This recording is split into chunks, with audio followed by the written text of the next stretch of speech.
Olá, eu sou a Beta Araújo do Justa Causa. E eu sou o João Neto, do Tinha Que Ser Preto Oficial.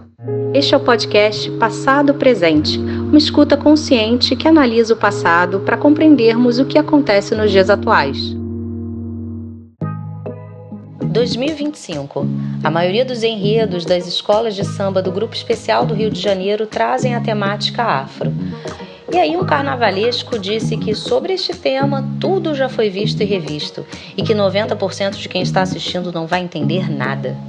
Sobre seu desfile, disse ainda que muitas das personagens e lendas são de origem europeia e de outros países, mas que foram assimilados pela cultura popular brasileira. Mas e a cultura brasileira? No episódio de hoje, falaremos sobre o surgimento das escolas de samba e seus enredos ao longo das décadas. 2025, um ano com a maioria de enredos afro aqui no Rio de Janeiro, e a gente tem um carnavalesco à frente da Vila Isabel esse ano, que é o Paulo Barros. E ele disse o seguinte, abre aspas, não venham querer me entubar uma responsabilidade, uma obrigação de ter que falar de temas africanos. Não gosto, é uma opinião minha, não gosto. E aí a gente precisa voltar um pouquinho no tempo, nesse nosso podcast Passado Presente, para compreendermos as origens do carnaval, do samba e entendermos a relevância dos enredos afro para a nossa cultura. Então, João, vamos começar falando hoje do intrudo, que eu acredito que muita gente não saiba o que é. Perfeito, Beta. Oi, pessoal. A gente aqui mais uma vez. Bom, o Intrudo, ele é uma festa de origem portuguesa que chegou aqui, né, no Brasil aí por meio dos colonos, que talvez vocês já tenham visto isso em algum livro de história, quando passava ali alguma referência sobre o carnaval, as origens, né, do carnaval. Era uma festa de rua, um pouco parecida com o que a gente tem hoje, só que as pessoas, elas brincavam umas com as outras, vamos dizer assim, só que era uma brincadeira um pouquinho mais invasiva. Elas jogavam água umas nas outras, jogava água suja, jogava água limpa, jogava farinha, jogava ovo. Inclusive, durante o intrudo era muito comum, né, que os escravizados ali, os libertos também, eles aproveitassem para utilizar ali uma máscara e sair fazendo a forra e, como dizem, né, lavar a alma nesse período, assim, porque a sociedade inteira participava, né, mas para perseguir ali parte das pessoas que perseguiam eles durante o ano inteiro. E o intrudo, ele tinha até uma segmentação, ele era um pouquinho mais aberto, porque tinha, vamos dizer assim, o urbano, o de rua, e tinha o familiar. O familiar era um evento que acontecia dentro das casas das elites, né, ou melhor, da burguesia, né, como diz Emicida, né, elite, é burguesia. Da burguesia, e lá eles jogavam bombas de cheiro, água de cheiro, um em cima do outro e tal. Já na rua era essa pegada de jogar água suja, jogar farinha, jogar ovo. E acabou ficando muito violento, né? Assim, era para a época, né? Vamos pensar isso aí, final do século XIX, começo do século XX, já era considerado, né, violência, assim, pra gente hoje em dia ser considerado só uma palhaçada, né? Uma brincadeira, mas para a época, enfim, era visto ali como um pouco mais violento. Isso acabou influenciando na sua proibição, assim, tentaram proibir, não conseguiram, mas o evento acabou caindo em desuso e foi aos poucos sendo substituído pelo carnaval, né, que seria ali que viria a se tornar o carnaval que a gente tem hoje em dia. E aí, falando sobre carnaval, a gente não pode deixar de falar sobre as escolas de samba. Falar sobre escolas de samba é falar também sobre o fato de o samba descendo o morro com personalidades importantíssimas. Dentre elas, eu destaco o Ismael Silva.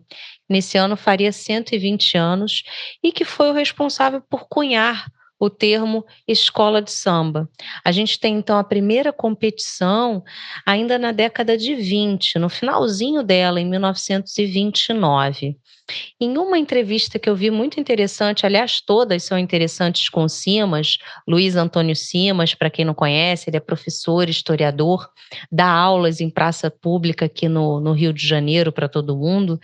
Ele diz que os sambas e enredos são verdadeiras aulas de história e que muitas vezes a gente aprende muito a partir daquelas letras, coisas inclusive que não estão nos livros didáticos. Se a gente hoje tem uma lei 10.639 de 2023, que já tem aí, portanto, mais de 2 décadas e que ainda não é cumprida, que determina o ensino, a inclusão, na verdade, do ensino de história e cultura afro-brasileiras nos livros escolares, nas disciplinas na escola, a gente sempre teve as escolas de samba trazendo muita cultura e conhecimento para o povo. Você concorda, João?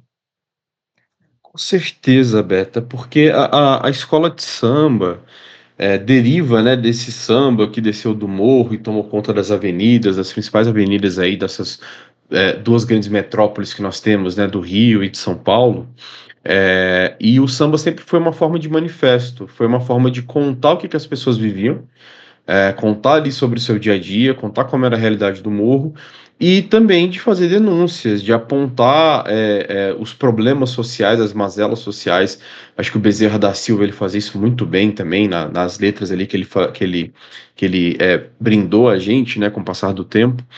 E essa fala do Paulo Barros, ela, eu acho que ele tenta trazer uma coisa do tipo assim: ah, não, eu vou ser disruptivo, eu não vou falar esse tema, não quero falar porque eu sou diferente, etc. Só que é curioso que se a gente olha um pouco o histórico dele, o histórico ali da escola de samba, as escolas que foram campeãs, em basicamente todas, né, as que ele estava presente, o samba enredo contava uma história, trazia uma mensagem. Se eu não me engano, a dele vai ser sobre Monstros S.A., né, da Pixar, desse ano. Eu tô na dúvida agora, para ser honesto. Mas a Vai ser primeira coisa que sobre a gente tem que pensar é o assombração, seguinte: né? Assombração. assombração. Vai levar o trem Ah, fantasma para a avenida, enfim. e assim, cara, sempre teve escolas de samba que faziam isso. Nem todo ano, por mais que esse ano a gente tenha um recorde, né? Acho que só 3, né, que você tinha compartilhado, né, que não vão tá trazendo a pauta racial. Mas assim, não é de agora, isso já aconteceu antes. Então, se ele tá querendo ser o diferentão, ele definitivamente não tá sendo. Só que ele tá perdendo uma grande oportunidade de contar histórias, né? E um cuidado que a gente tem que ter muito grande, que acho que é o que a gente falou até no último episódio, é o afastamento da herança afro para o samba, né? Que é o que acaba acontecendo naquele mesmo processo de higienização que a gente falou já em outros episódios, que é o quê? Que é tirar a cara preta por trás ou à frente, né? De algum estilo, de algum espaço, para se tornar mais palatável, mais agradável, né, para uma sociedade burguesa, né, para trazer ali uma mensagem que não quero falar sobre a origem de reis e rainhas. O ponto também que ele tem que levar em consideração é que por mais que as escolas de samba tenham surgido ali no final, né, da década de 20, de 1928, ali 1929, vieram as primeiras escolas, a gente não teve tanta liberdade durante esses períodos para se passar determinadas mensagens. E hoje em dia, que a gente tem uma abertura maior, hoje em dia, eu vou dizer nos últimos 10, 15, 20 anos, uma abertura maior para se falar a respeito das contribuições da comunidade preta. Então, assim, tem muita história que não foi contada, tem muita história que as pessoas não conhecem, tem muitos reis e rainhas, guerreiros e guerreiras. Por quê? Porque durante muito tempo foi sustentado só apenas estereótipos, né, Beta? É que a gente sabe muito bem disso. Então, as escolas de samba são um espetáculo, os desfiles das escolas são um espetáculo. Meu sonho, inclusive, é ir assistir aí um desfile que eu nunca vi, só vi pela televisão, né, aqui de Brasília, mas porque é um show que o mundo inteiro vem assistir, que o mundo inteiro para assistir. Então, claro, ele pode fazer o tema, se ele quiser fazer o tema da Dona Florinda do Chaves, ele pode fazer. Só o ponto que ele não pode falar é que, é minha opinião. Cara, a sua opinião, por ser sua opinião, não se torna certa. Ela tá errada. Ela não vai. Não é só porque eu tenho uma opinião pessoal que não pode nem estar certo nem errado. Não, tá errado, sim. Assim, você pode falar, olha, esse ano a gente vai ir para outra pegada, vai para outro tema, mas ficar questionando, de certa forma, com as palavras dele. Depois até ele tentou voltar atrás um pouco, né? Sobre a importância da presença negra, da história da presença negra nas escolas de samba ali na avenida. Aí não dá, né, Beto? Aí é até perder um pouco o brilho que a escola, uma escola tão bacana, pode trazer pra gente. Exatamente. Eu acredito que o que mais me incomodou nessa fala dele foi quando ele disse que, os desfiles com a temática afro são todos iguais e ninguém entende nada.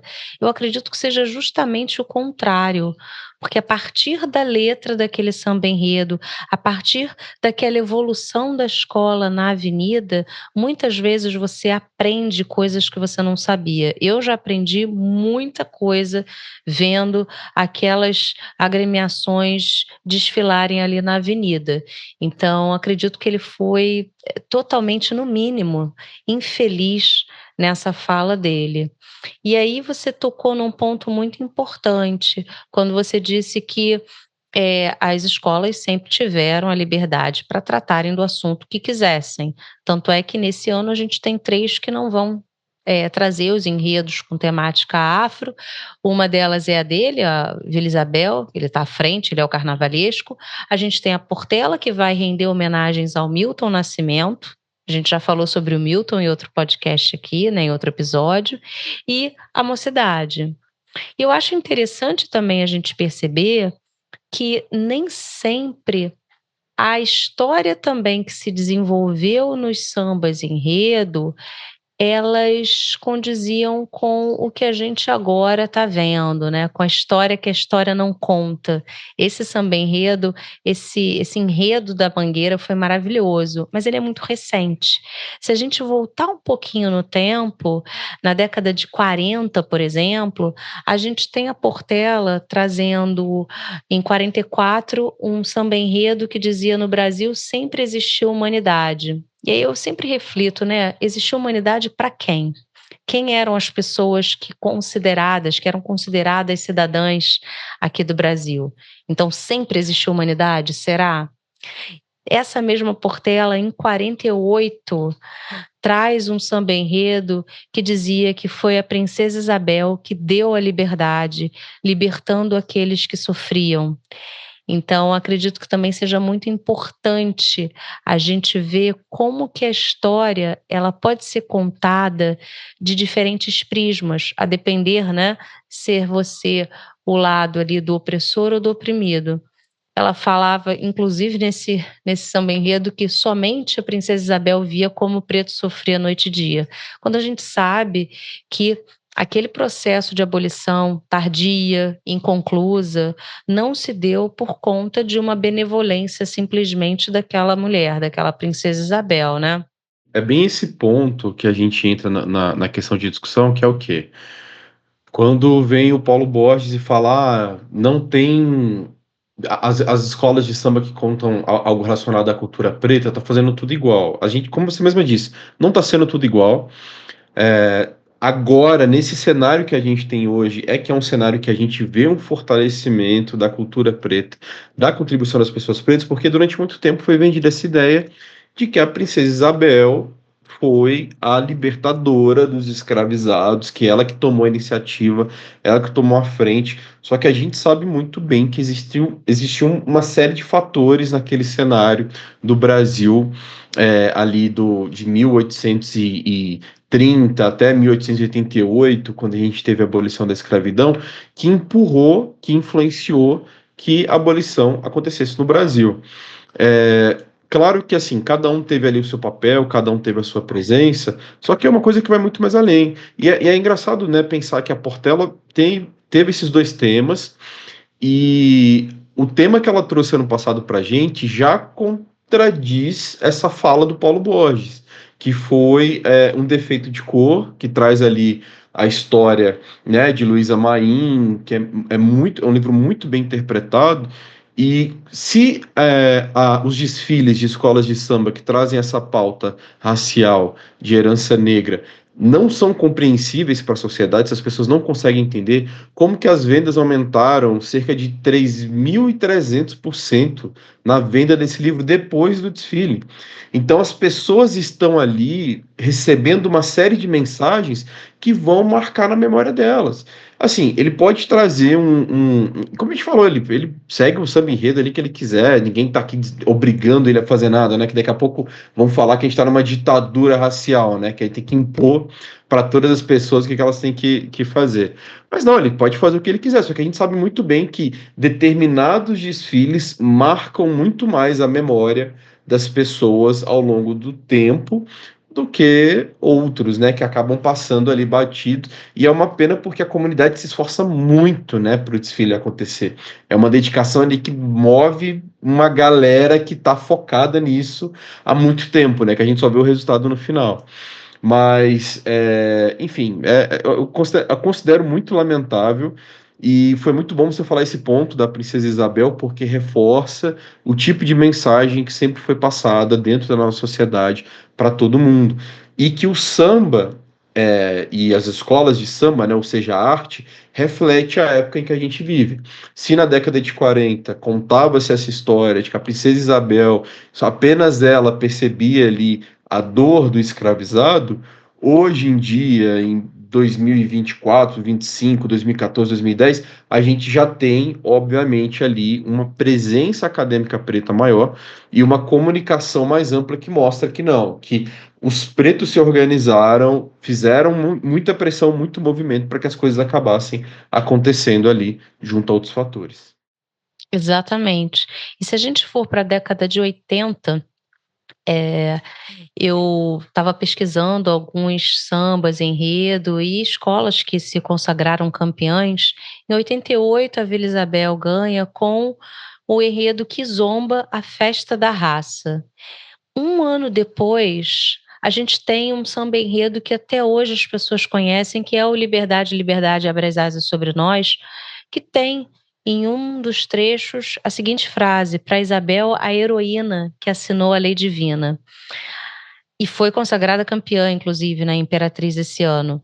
Então, essa dicotomia também é muito interessante. E é claro, aquele papel da Princesa Isabel no processo de abolição foi sendo desconstruído ao longo das décadas, mas ainda assim, num passado muito recente, a gente tinha ainda essa imagem dessa mulher como heroína. E eu acho que é bastante interessante a gente perceber como que é realmente importante a questão do estudo, não só das questões raciais, de gênero, que a gente sempre bate aqui, mas de história e de ver realmente o trabalho de diversos historiadores. Eu sempre cito o trabalho da Ana Flávia, da professora Vlamira Albuquerque, que trazem para a gente diversos livros frutos de uma pesquisa incrível sobre os diversos processos que aconteceram dentro desse Brasil para que finalmente, em 1888, tivéssemos então essa promulgação da Lei Áurea, né? Perfeito, Beto, exatamente. E é até curioso, né? Porque, por exemplo, se a gente fosse pensar nesse raciocínio de que a princesa Isabel, que foi responsável pela abolição da escravidão, você pega na década de 30, de 1930, ali finalzinho mais ou menos, quando as mulheres, né, recuperaram aí, na verdade tiveram de forma mais ampla o direito ao voto no Brasil, né, depois do movimento todo sufragista, ter todo aquele esforço daquela movimentação.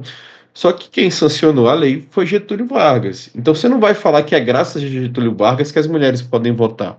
Não é? A gente tem todo um movimento que veio antes, toda uma pressão feminina, uma pressão feminista que veio antes para garantir que as mulheres tivessem esse direito de se candidatar e de poderem votar também, né? A gente tem aí, próximo a esse período, a eleição de Antonieta de Barros, a nossa primeira deputada negra.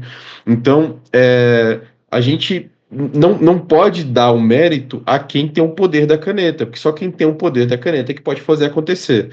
Só que normalmente essa pessoa só faz acontecer com base em pressão social e ali de um trabalho de intelectuais. Quando a gente fala intelectuais, não está querendo dizer, são pessoas iluminadas, brilhantes. Não, são intelectuais, são essas pessoas pensantes que reconhecem o problema, se unem em prol, conversam com toda a sociedade sobre a importância deles se unirem também, pressionarem para que se alcance esse resultado. Então, eu sempre trago essa referência esse exemplo do Getúlio Vargas, porque, gente, não. É esse ponto que você falou, assim, não é que a princesa Isabel, não, ela só assim, não, ela, beleza, tem ali um histórico, tem uma participação XY, só que não é um mérito de uma pessoa, gente. A gente teve um movimento abolicionista extremamente forte, vigoroso no Brasil. A gente teve a pressão dos britânicos também para o fim da escravidão, tendo em vista o interesse econômico, não o interesse humano, não o interesse de pessoas. A gente já estava ali com uma porcentagem baixa de escravizados também. Tanto que André Rebouças, né, foi um ali dos que apresentou o projeto para que, quando os escravizados fossem libertos, eles pudessem ter algum tipo de indenização, para que eles não saíssem ali de mãos abanando, como saíram, né? Como foram perseguidos depois, como a gente já falou aqui em episódios anteriores. Recomendo vocês ouvirem, quem não viu ainda os anteriores, ouçam aí que a gente fala um pouco também sobre o fim da escravidão e como as pessoas ficam ali à mercê. Então, a abolição da escravidão no Brasil aconteceu de forma totalmente desgovernada, né, Beta? Não vou nem entrar nisso agora para deixar para outro episódio para se aprofundar mais, mas é só para reforçar e acabar com essa ideia de salvadora, né? A famosa salvadora branca. Exato. E aí, voltando para o nosso ponto de partida, quando a gente fala sobre a importância desses enredos afro-brasileiros, quando a gente ouve uma fala do Paulo Barros, a gente pensa que, poxa, sempre foi assim. Todo ano a gente tem enredos com temáticas afro, que saco. Só que não.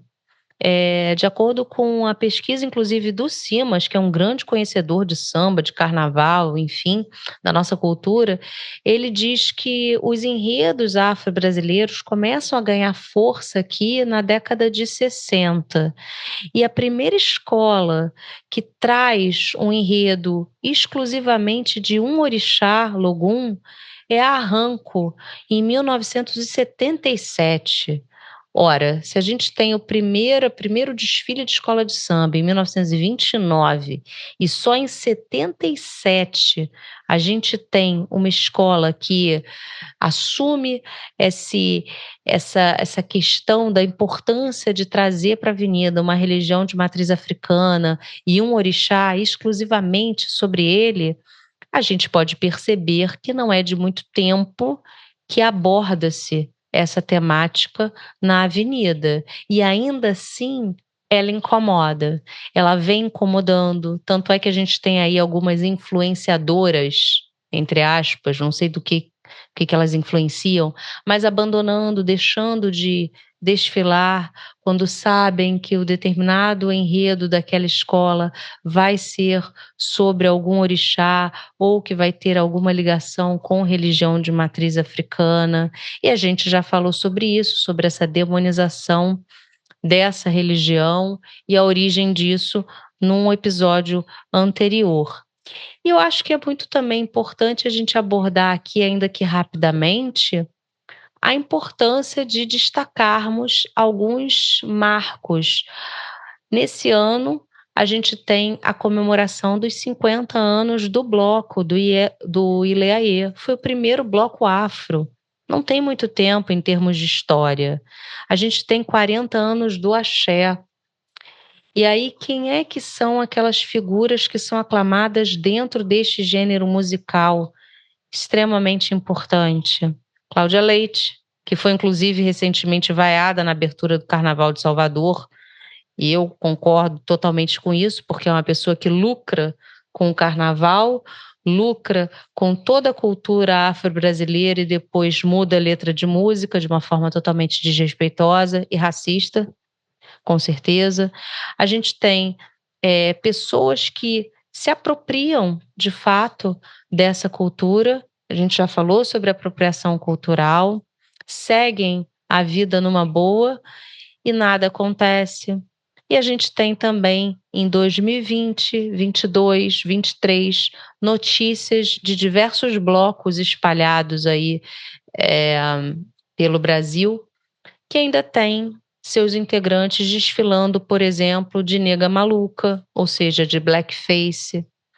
Tá tudo interligado, você não concorda, João? Com certeza, Beta.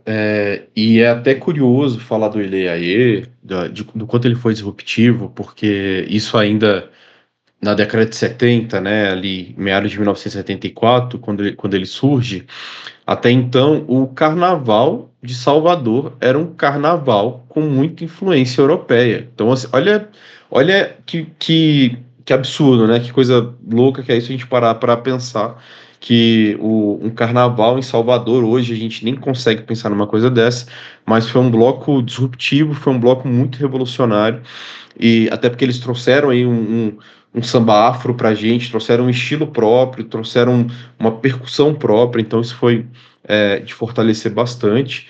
Vi também a questão da Cláudia Leite sendo vaiada, e honestamente, isso aí é uma resposta do povo, é uma resposta das pessoas para a postura dela, né? Assim, a gente vê muitos artistas hoje em dia que durante muito tempo beberam de uma fonte e agora querem se afastar dessa fonte e falar que não tem nenhum tipo de relação com ela, né? Eu até traria até a Jojo Todinho aí, que durante muito tempo viveu na base aí e utilizando a comunidade LGBT para ter um sucesso, para crescer bastante, porque era a comunidade que fortalecia ela muito. A gente sabe disso, a gente acompanha, tem trechos de vídeo aí com falas dela, né, com bandeira e tudo mais, e depois ela fala que não, que nunca precisou dessa comunidade nem nada.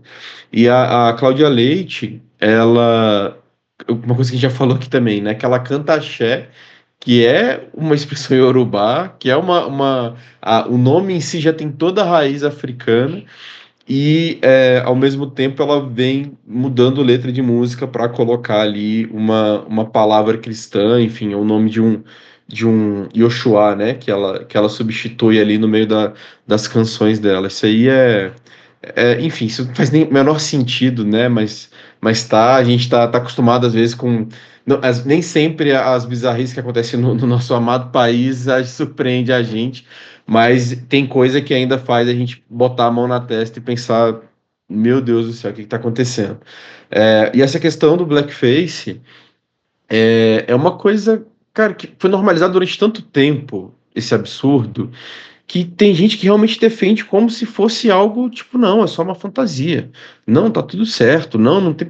Gente, tem problema, é óbvio que tem problema, porque o formato do blackface foi feito para ser algo pejorativo, né? Aquilo que eles chamavam de nega maluca, que tem ali diferentes referências de origem, mas uma delas é uma história muito triste, que era um sambista que estava num boteco bebendo e aparece uma mulher negra que era mãe do filho dele e ela falava, eu esqueci o nome do sambista agora, Beta, depois eu fico devendo aí para nosso próximo episódio, mas ela aparecia e falava que o filho era dele e ele falava que não ia assumir e ela cobrava ele, assim, cobrava ele mesmo, né, gritava e falava, não, você tem que assumir o filho, e ele criou um samba em cima disso, que era essa nega maluca, e foi estereotipando, foi fortalecendo essa imagem, e durante muito tempo isso foi passando e foi continuando aí com o passar do tempo.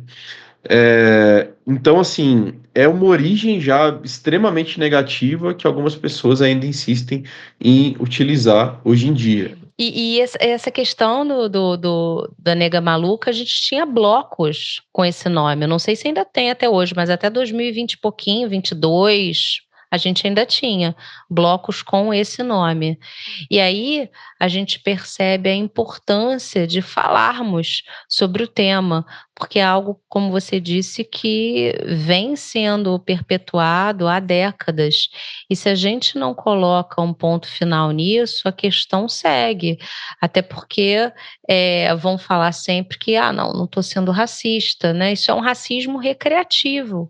A gente precisa dar nome correto às coisas, porque senão sempre vai ter aquela pessoa que vai falar, eu não tive a intenção. Só que você não precisa ter a intenção, você teve a ação, você praticou algo e já estamos em 2025, já passou do tempo de você compreender que isso não é aceitável. E aí, falando ainda um pouquinho mais sobre a importância dos enredos, eu queria destacar aqui um que foi especialmente importante e bem recente, de 2022, da Grande Rio, que trouxe para a avenida um enredo sobre Exu, que é o orixá certamente mais demonizado que a gente tem associado ao diabo, enfim. E eu acredito que tenha sido muito potente você desconstruir isso que nos é passado desde cedo, desde criança. Se você não for, não é, obviamente, de religiões de matriz africana, que Exu é o diabo.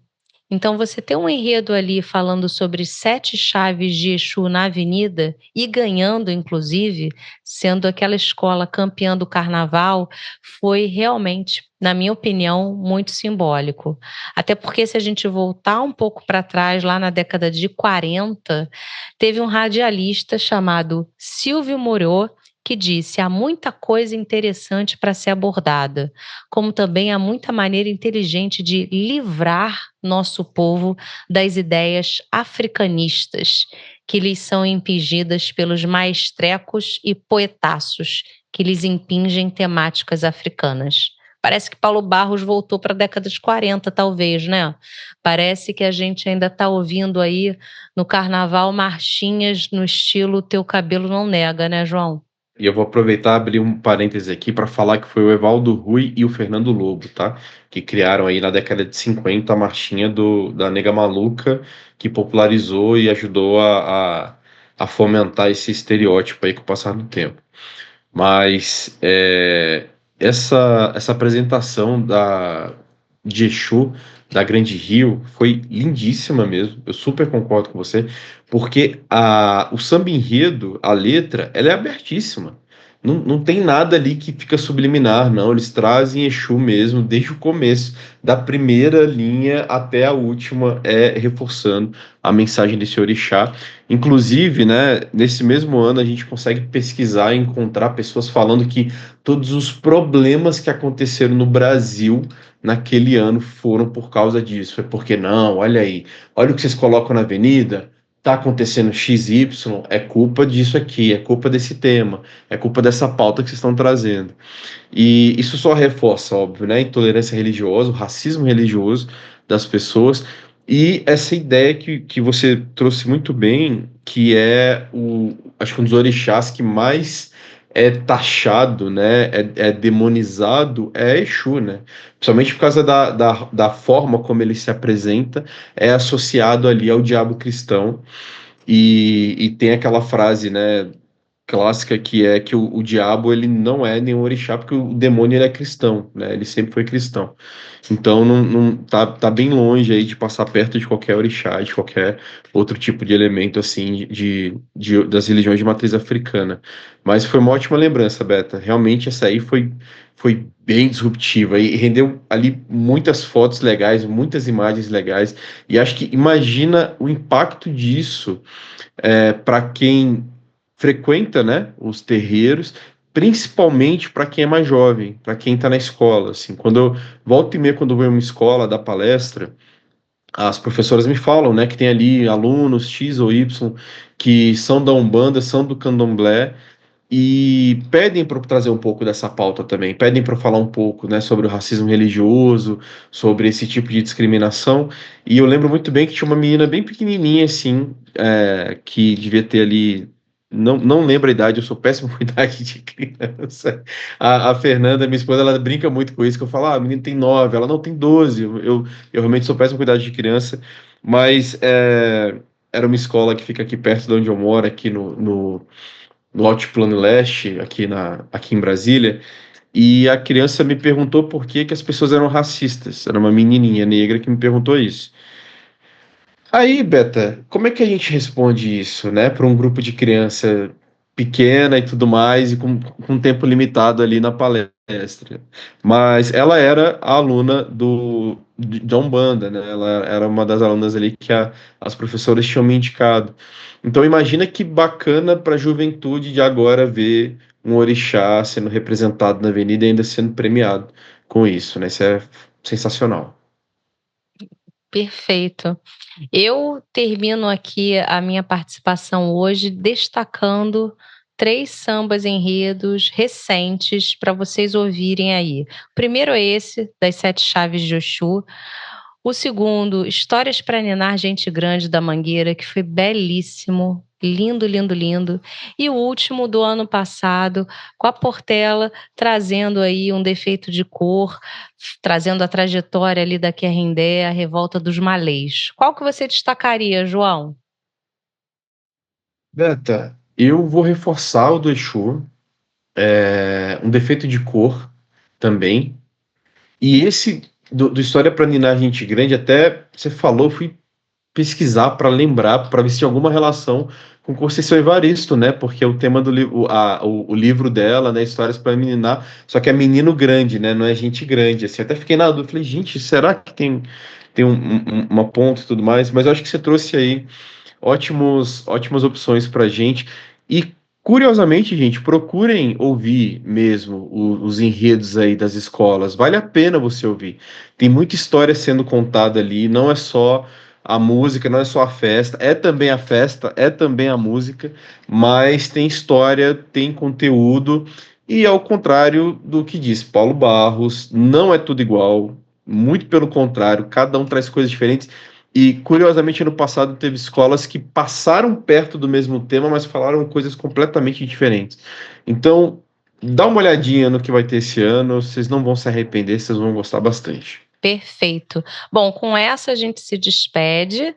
No nosso próximo episódio, certamente já teremos aí a grande campeã do carnaval, mas eu acho que é importante também a gente destacar que o trabalho do carnaval é o trabalho de um ano inteiro para aquela comunidade. A gente precisa também falar sobre isso, né? De quem está ali atrás realmente empurrando o carro, fazendo toda a alegoria ficar bonita e que por vezes não tem todo o reconhecimento que deveria, né? Perfeito. Bom, é isso, gente. Fiquem bem e até a próxima.